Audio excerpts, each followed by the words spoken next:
시청자 여러분 안녕하십니까? BTV 뉴스입니다. 먼저 오늘의 주요 뉴스입니다.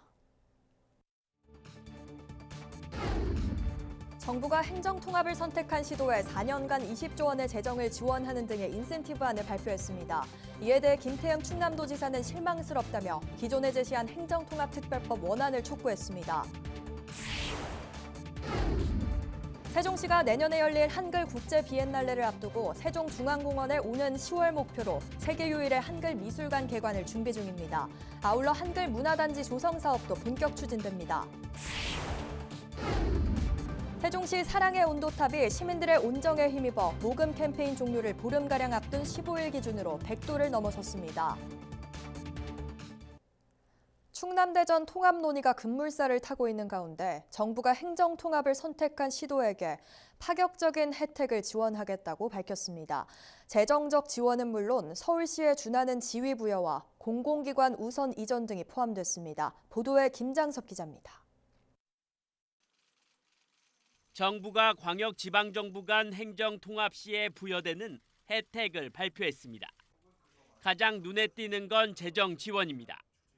충남 대전이 통합될 경우 연간 최대 5조 원, 4년간 20조 원 수준의 재정이 지원됩니다. 이를 위해 정부는 행정통합 교부세와 지원금을 새로 도입하고 관계부처 합동 태스크포스를 구성해 구체적인 재원 배분 방안을 마련할 예정입니다. 또 통합특별시에는 서울에 준하는 위상과 지위가 부여됩니다. 부단체장은 차관급으로 격상되고 소방본부장과 기획조정실장 등 핵심 보직도 1급 체제로 운영이 가능하도록 하는 등 조직과 인사 운영의 자율성이 확대됩니다.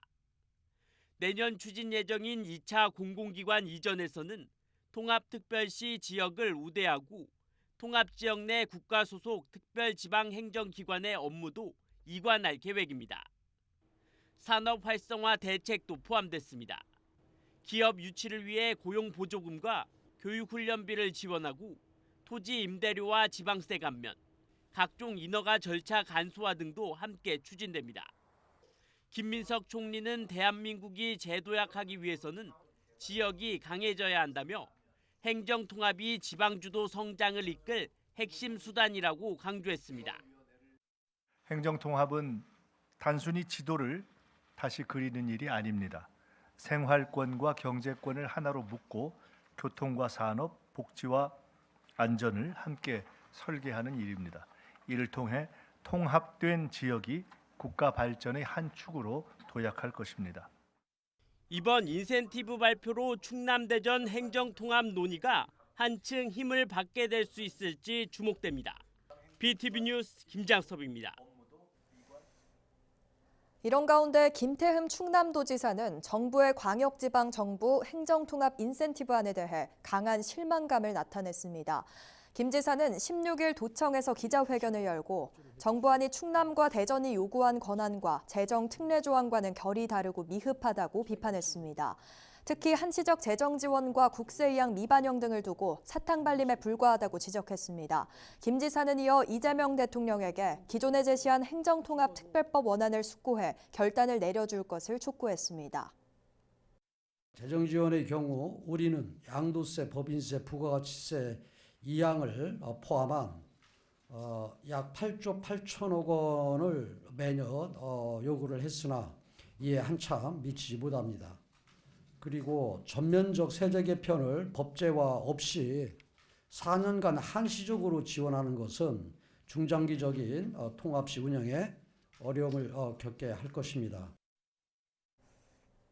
세종시가 명실상부한 한글 문화수도 만들기에 속도를 내고 있습니다. 우선 전 세계에서 유일한 한글 미술관을 오는 10월 개관 목표로 준비 중이고 여기에 3천억 원 규모의 대형 국책 사업인 한글 문화단지 조성 사업도 타당성 조사를 앞두고 있습니다. 김우순 기자가 보도합니다. 지난해 9월 조치원읍일원에서 열린 한글 국제 프레비엔날레. 한글을 소재로 한 다채로운 작품을 선보였고 40여일간 5만 명이 넘는 방문객이 다녀가며 한글이 지닌 예술적 가능성을 확인했습니다. 이러한 성과에 힘입어 세종시가 전 세계에서 유일한 한글 미술관 조성을 추진 중입니다. 한글을 활용한 미술과 디자인, 미디어 아트 등 다양한 작품을 상시 전시할 수 있는 공간을 마련하겠다는 겁니다. 위치는 이곳 세종중앙공원 안에 있는 기존 공원관리사업소 건물 3개 동과 외부 광장을 활용해 조성됩니다. 세종시는 19억 원의 예산을 들여 설계와 리모델링 등을 거쳐 오는 10월 개관을 목표로 하고 있습니다. 한글의 세계화를 선도할 2027년 한글 국제 비엔날레의 성공 개최를 위해서 세종중앙공원 내 가칭 세종 한글 미술관을 조성하겠습니다.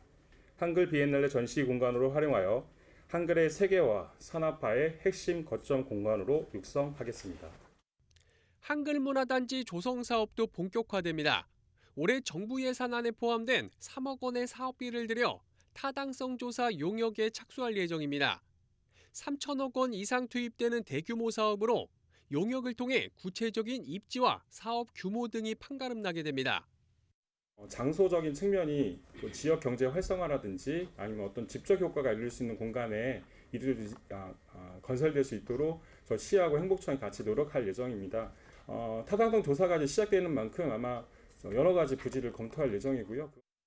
한글미술관을 시작으로 문화단지 조성까지 세종시가 명실상부한 한글문화 중심지로 도약하기 위한 발걸음이 빨라지고 있습니다. BTV 뉴스 김우순입니다. 세종시 사랑의 온도탑이 시민들의 온정에 힘입어 모금 캠페인 종료를 보름여 앞두고 100도를 넘어섰습니다. 세종사회복지공동모금회에 따르면 15일 기준으로 20억 5천만 원을 모금해 당초 목표액을 1천만 원 넘겨 100.4도를 기록했습니다. 올해는 특히 어린이집 원생들의 기부가 작년보다 3배 가까이 급증했고 세종청사 공무원과 공공기관의 참여도 두드러졌습니다. 세종모금회는 성금을 지역 내 복지 사각지대 해소를 위해 투명하게 사용하겠다고 약속했습니다. 아산시 온양이동 온양온천역 지구가 국토교통부 노후주거지 정비 지원 사업에 선정됐습니다. 이에 따라 주거 환경 개선은 물론 생활 SOC 등이 오는 2030년까지 확충될 예정으로 주민들의 정주 여건이 크게 개선될 전망입니다. 보도에 김장섭 기자입니다. 온양이동 행정복지센터 주변입니다. 저층의 노후주택이 밀집해 있는 이 지역은 주차 공간 부족은 물론 상습 침수와 낡은 도로 등으로 주거 환경이 열악한 곳 중 하나입니다. 특히 인근 문화재로 인한 각종 규제 탓에 재개발 등이 쉽지 않은 상황.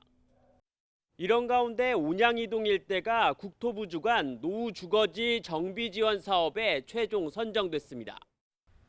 재개발, 재건축 같은 전면 철거 방식이 아닌 기존 주거지를 유지하면서 주거 환경 개선과 생활 SOC를 확충하는 공공지원형 사업입니다.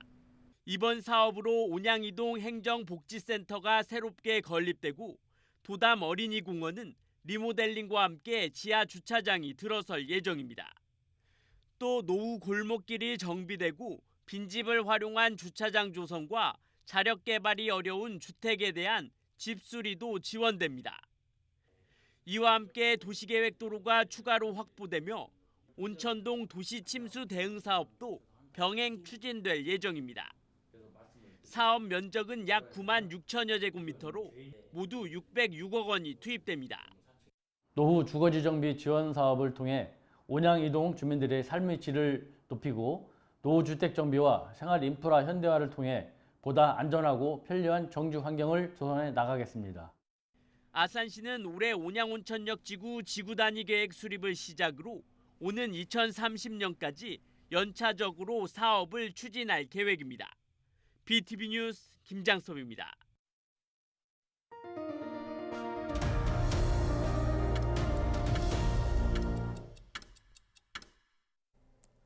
전 세계적으로 K컬처, K푸드 인기에 더불어 우리나라 쌀의 수출도 늘어나고 있다는데요. 미국 시장 공략에 나선 임금님표 2,000쌀이 역대 최대 규모인 228톤 수출 계약을 체결했습니다. 온라인 유통을 넘어 미국 대형마트까지 판로를 넓히고 있다고 합니다. 보도에 주하영 기자입니다. 쌀 포대가 대형 트레일러에 차례로 실립니다. 국내 대표적인 브랜드 쌀로 꼽히는 임금님표 2,000쌀의 미국 수출 현장입니다. 이번에 미국으로 수출하는 물량은 모두 228톤. 이는 최근 4년간 미국으로 수출한 전체 물량 194톤보다 34톤 많은 수치로 역대 최대 규모입니다.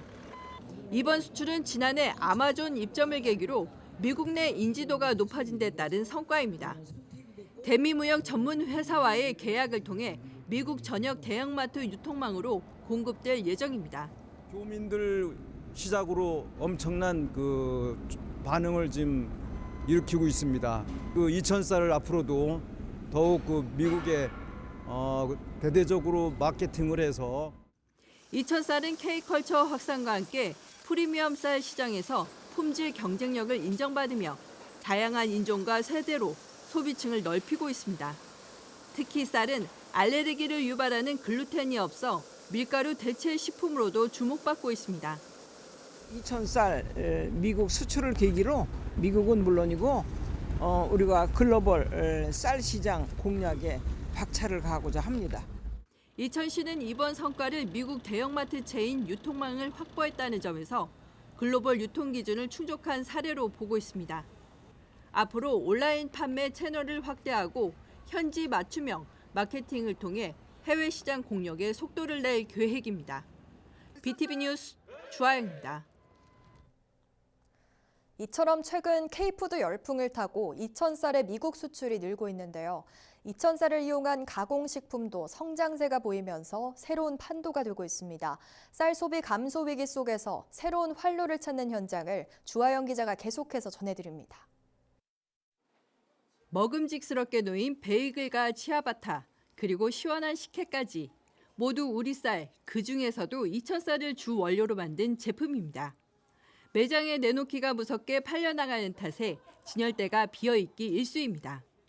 밀가루 대신 쌀가루를 사용해 알레르기를 유발하는 글루텐 성분이 없다는 점이 건강을 생각하는 소비자의 입맛을 사로잡았습니다. 현재 이 업체는 오프라인 매장뿐만 아니라 백화점과 온라인 쇼핑몰까지 판로를 넓히며 생산 물량을 맞추기 바쁜 상황입니다. 쌀가루로 물론 만든 것도 있지만 쌀크림빵은 글루텐 프리 인증을 받았거든요. 근데 거기에 크림 안에 쌀알이 들어가 있어서 리조 아이스크림처럼 쫀득쫀득하고 이제 크림이 맛있게 되어 있는 게 좀 비결입니다. 쌀가루를 활용해 핫도그와 떡볶이를 생산하는 또 다른 기업입니다. 이곳 제품들은 초등학교 급식실과 고속도로 휴게소 등에서 큰 인기를 끌고 있습니다. 일반 쌀보다 원가 부담이 2배 이상 높은 이천 햅쌀을 고집하고 있지만 매출은 오히려 늘고 있습니다. 시간이 흘러 음식이 식어도 수분을 유지하는 햅쌀의 특성을 파고든 전략이 적중한 겁니다. 품질이 보장된다면 가격이 비싸도 소비자는 선택한다는 프리미엄 전략이 쌀 가공 산업의 새로운 가능성을 보여주고 있습니다. 딱딱해지지 않고 그게 이제 어떻게 보면 이천쌀의 어떤 그런 특징이거든요. 가장 비싼 이천쌀을 갖다가 이용해서 좀 만들게 됐고요. 그리고 이제 고춧가루까지 저희는 다 100% 국내산으로. 쌀 주산지인 이천시도 이러한 변화에 주목하고 있습니다. 쌀 소비를 실질적으로 늘리기 위해 가공식품 개발과 판로 확대를 적극 지원하고 나섰습니다. 쌀가루를 활용한 다양한 가공품을 개발하고 이를 통한 농업 소득 향상과 농업 경쟁력 강화에도 노력하고 있습니다. 앞으로도 임금지표 이천쌀의 품질 관리와 해외 시장 개척. 단순한 식재료를 넘어 디저트와 간편식 등 미래 식품으로 변신하고 있는 우리 쌀. 쌀의 새로운 가능성을 실험하고 있는 이천의 도전이 침체된 쌀 시장에 새로운 활력을 불어넣을지 주목됩니다. BTV 뉴스 주아영입니다.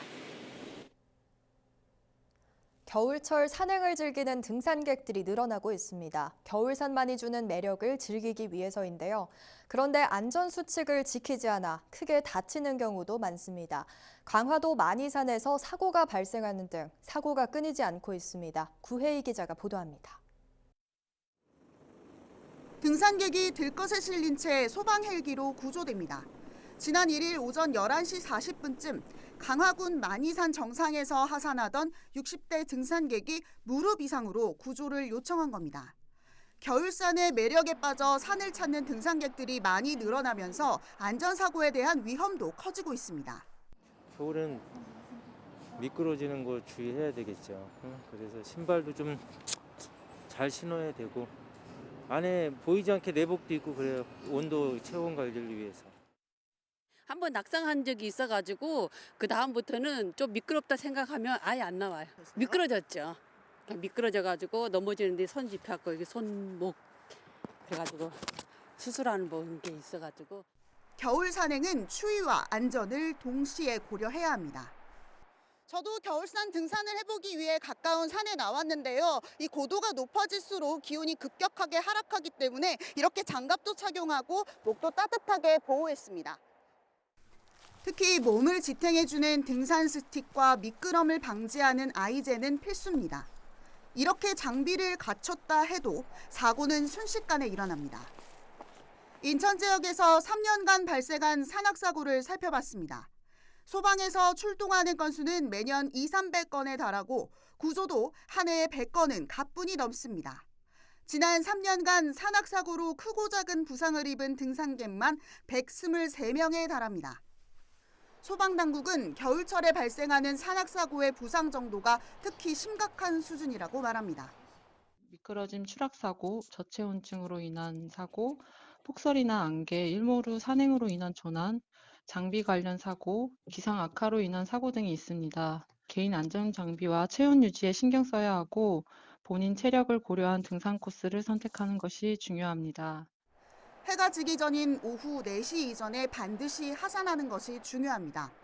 휴대전화의 보조 배터리와 헤드램프를 꼭 챙기고 여분의 장갑과 모자, 목도리 같은 방한 용품을 지참하는 것이 좋습니다. BTV 뉴스 구혜입니다. 매서운 한파 속에서 얼어붙은 마음을 녹여줄 훈훈한 사연이 들려왔습니다. 10년 전 소식이 끊긴 아들을 찾아달라며 파출소를 찾은 60대 아버지에게 경찰이 따뜻한 선물을 안겨준 건데요. 경찰관들의 끈질긴 추적과 공조가 기적을 만들었습니다. 김다라 기자가 보도합니다. 지난 6일 완주 이서파출소에 60대 남성 2명이 들어섰습니다. 10년 전 외국에 나간다며 소식이 끊긴 아들과 조카의 생사라도 알고 싶다는 간절한 민원이었습니다. 그동안 아버지는 병원에 입원해 투병하느라 아들을 직접 찾아 나서지 못하는 상황이었습니다. 사연을 접한 김동현 경위는 곧장 경찰청 헤어진 가족 찾기 시스템을 확인했지만 성인이 된 뒤 연락이 두절된 이번 사례는 등록 대상이 아니었습니다. 저도 이제 자녀를 키우는 그 아버지로서 아들과 그 10년 동안 연락이 두절된 상태, 그다음에 아버지의 현재 상황이 너무 안타까워가지고 그 아들을 꼭 좀 찾아주고 싶다라는 마음이 커서 많은 노력을 했고요. 김경희는 주소지를 추적해 30대 아들이 부산에 살고 있는 사실을 확인하고 부산경찰에 공조를 요청했습니다. 현지 경찰이 주소지를 수차례 방문했지만 부재 중인 상황. 결국 문 앞에 남겨둔 쪽지를 보고 30대 아들이 연락을 해오면서 10년의 틈이 메워졌습니다. 수년 전 귀국했지만 어려운 형편 탓에 선뜻 가족을 찾지 못했던 아들은 경찰의 도움으로 다시 아버지를 만나게 됐습니다. 국민들 위해서 그 봉사하는 업무이다 보니까 다 보람은 되지만 이번 그 가족을 10년 만에 상봉시킨 거는 좀 더 남다르게 그 뜻깊지 않았나. 사건 사고가 끊이지 않은 파출소에 모처럼 들려온 따뜻한 소식은 그 어느 때보다 반가움이 큽니다. 최근에 들어서 가족 상봉하는 이런 부분은 거의 없었던 것 같아요. 경찰로서는 어렵게 가족을 상봉하게끔 해줘가지고 그냥 뿌듯한 느낌을 받았습니다. 매서운 겨울 추위 속에서 다시 맞잡은 가족의 온기가 지역사회에 훈훈함을 더하고 있습니다. BTV 뉴스 김다라입니다.